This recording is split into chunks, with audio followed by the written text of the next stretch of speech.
Я Морозов Матвей, я Морозов Гордей. 67-я школа. В этом году мы впервые познакомились с баснями Ивана Крылова.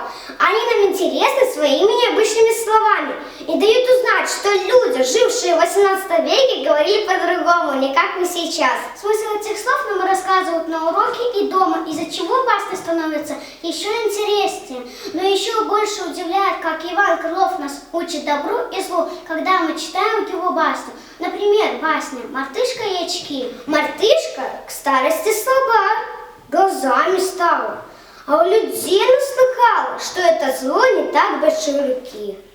Лишь стоит завести очки. Очков с пальтюшиной она себе достала, вертит очками, так и сяк. То к теме их прижмет, то их на хвост нанижет, то их понюхает, то их полижет. Очки не действуют никак. Тьфу, пропасть, говорит она. И тот дурак, кто слушает людских всех враг, все про очки мне лишь навгали, а проку на лысых нет в них.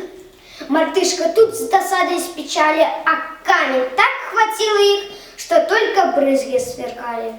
К несчастью тоже бывает у людей, как не полезна вещь, цены не зная ей. Невежда про нее свой толк все к худу клонит, а ежели невежда познатнее, так он ее еще и гонит. А чему учит басня, догадайтесь сами.